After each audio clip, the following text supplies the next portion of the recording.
Hello, hello, and good morning. Good morning, Boston. Good morning, South Shore. And good morning, Randolph, my hometown.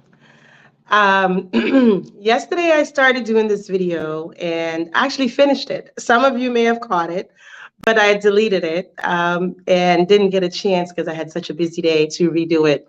I've been trying to record, however, I have cold, and so I'm trying to get my best days, and my days has been very busy, where I'm not sounding too nasally.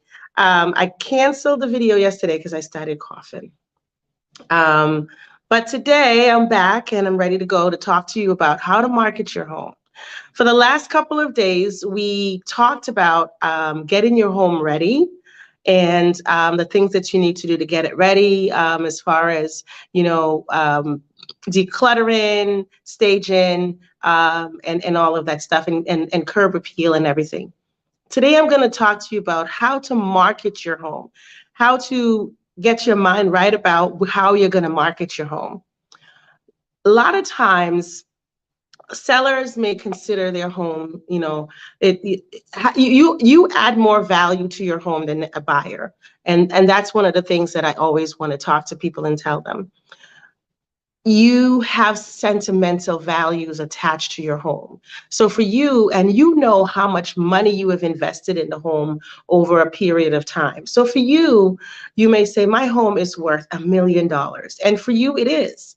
But for someone else that's coming in, that's looking at the comps in the neighborhood and the different houses and the different amenities and the yard and everything like that, they're not going to put the same value until they put their own personal spin on the home. So as they're looking, when you're pricing your home, try not to attach the emotional and the sentimental values.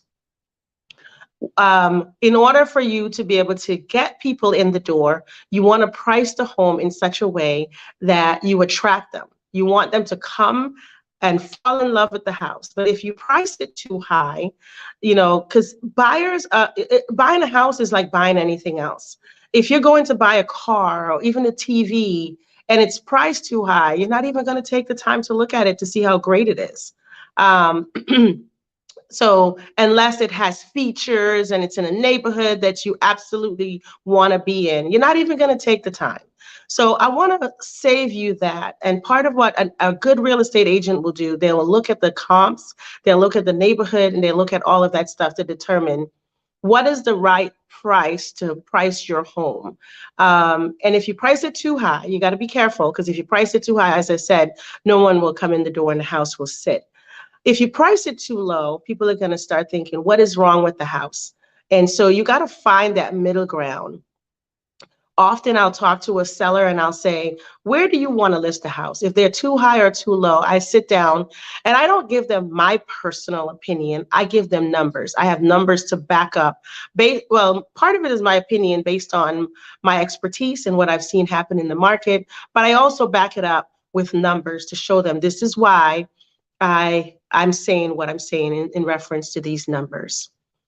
So you want to make sure that those are the things that you're doing, right? Sitting down and understanding, getting the price right. It is so important to get the price right, because in the first 2 to 3 weeks, if your house does not sell in the first 2 to 3 weeks, if you don't get a good deal, they always say the first deals, the first offers are the best offers. Because no one knows what's going to happen with the house. They come in, they like the house, and they're like, oh my gosh, I don't want nobody else to get it. However, if the house is sitting there, they're like, well, nobody else likes it, so maybe I can get it for a deal. But when they don't know and they like the house, they're willing to go a little bit higher. And that's what you want, right? So you want to price it so that you get the maximum people coming in and looking at it within the first 2 to 3 weeks. The other thing that you want to make sure that to get people in is you want to work with someone who's going to do professional photography. For all of my listings, I make sure to do professional photography so the home shows in the best possible light. You want to do that to encourage people to, you want to do that to encourage people to be there and want to come in and want to see the house. You want to show off your house. You want to show off all the best features that the house has to offer and all of that stuff, right? So yes, those are some of the things that you want to make sure you're doing as you're preparing the house and getting ready to market the house. We spoke about making sure it's streamlined. One of the things that I do when I'm doing professional photography, I get there maybe a half hour to an hour before the photographer gets there, because I go in.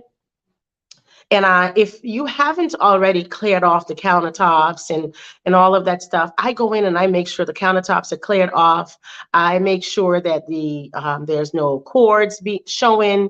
My sellers can tell you, we're in there for that last hour trying to put everything, making sure it's showcase ready. Most of my sellers do a really good job having it nice and clean, but it's those last little things that you don't think about.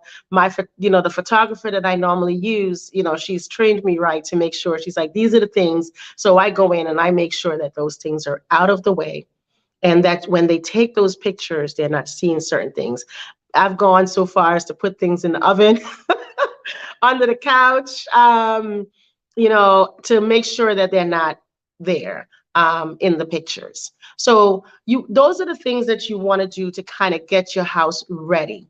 In my book, Seller Secrets You Can't Afford to Miss, there are different things that you can do as well.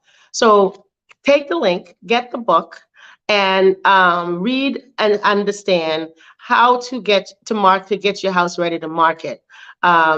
And so those are some of the things: making sure you're pricing it right, making sure you're able to show it off well with professional photography, making sure it is available for showings, understanding that if you have animals and children, giving yourself proper time to be able to get out of the house, so that people can come in and see the house. As I said, the value that you put on the house, you may, again, we talked about return on investment. You want to make sure that the things that you're doing to prepare the house, that you can get that return on investment, so you're not going above and beyond. You want to highlight the features of the home that stands out. For instance, if you're the largest backyard in the neighborhood, some people love that. If you have a pool and no one else does, those are features that you want to highlight. If you have a nice picture window, and most houses don't, you want to highlight those things. You have a master suite, maybe you add it on and you have a master bedroom and a walk-in closet, because you've done some work over and everybody else doesn't have that. Those are the things you want to highlight. You have level land as opposed to slanted land. Those are the things you want to highlight so people are interested in your property. And there's more things on how to market your home in the book. So please click the link and get the book. And if you want to work with a realtor, if you just have questions, my name again is Janelle Stevens. I am your local real estate agent. I am available for questions. I would love to be able to help you if you're thinking of selling your home. And again, the thing that I always say to people is start getting ready early, because it takes a lot longer than you think it will take. So always start getting ready early, and I'm here to help you and answer any questions you have. So feel free to contact me if you have any questions. I look forward to potentially working with you. And don't forget, order the book. Even if you're not thinking of selling right now, order the book, or if you want to give it as a gift to someone else. All right, I'd love to hear your comments. Let me know how I'm doing. Let me know if this information is of value to you. All right, take care and enjoy the rest of your day.